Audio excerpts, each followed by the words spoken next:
Sports Tonight, your one-stop shop for the Spurs. As the Silver and Black begins training camp this week, here are extended thoughts from Pop. First, they'll be without three guys to start. We don't have any COVID that I'm aware of, but and if we did, I would know. But Calvin and Derek and Q, they've got their bumps and bruises. They won't be with us to start.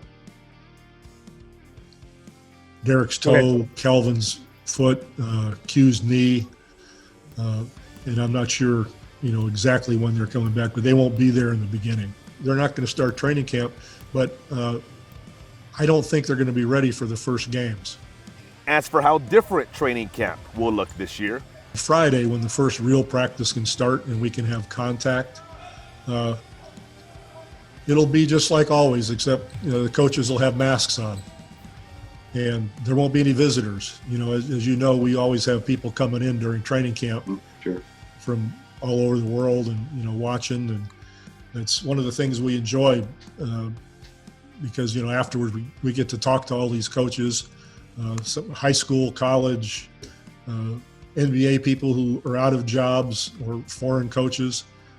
We get to work with them, exchange ideas and that sort of thing. So we won't have any of that. So, but other than that, if you were at practice, you'd see the same exact things.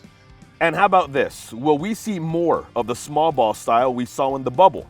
Related, how will the team adjust to having LaMarcus Aldridge back from injury? And will Jakob Poeltl's role increase?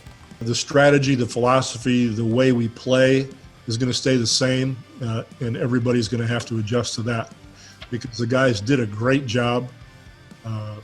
They enjoyed it. We changed our approach as far as practice was concerned, how we wanted to teach. The young players really took time to understand what we were doing. People like DeMar and Rudy were great in mentoring these guys and actually ended up changing some of the ways they have played over the years, pace-wise, making defense more of a priority. They bought in. They really enjoyed the young guys and melded together with them. So those two guys I was really proud of because they became leaders in that sense. So the growth that took place there in some ways was unexpected, but it happened. So we're just going to go forward from what we did there. And I think that LA will have no problem adjusting to how we play because he wants to win. We want to get back in the playoffs, and he is committed to taking another huge step as far as becoming more of a three-point shooter, which is necessary in this league for success, we all know.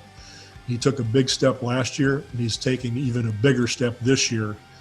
His workouts, all summer long and into the fall have centered around that, and he's bought into that and knows how much that can help us.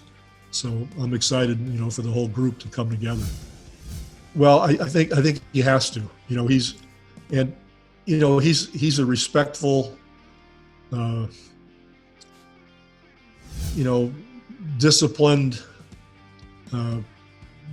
player who understands his role really well as far as, rebounding, running the floor, setting picks, trying to guard the rim, all those things. But he needs to expand his game in the sense of, he was the Pac-10 player of the year. He actually scored points. And maybe he's gotten the impression that I don't want him to. So that's my fault. He's got to get the ball to score once in a while. But he's got to change his mentality to a degree. He's not going to be our leading scorer, but to be a threat. And, that's something that we will, spend time with him on because he actually can do some good things down in the block. He's not going to be a three-point shooter or anything like that, but his fundamentals are sound. He can be aggressive. And I think that in that sense, he can help us so that he has to be guarded.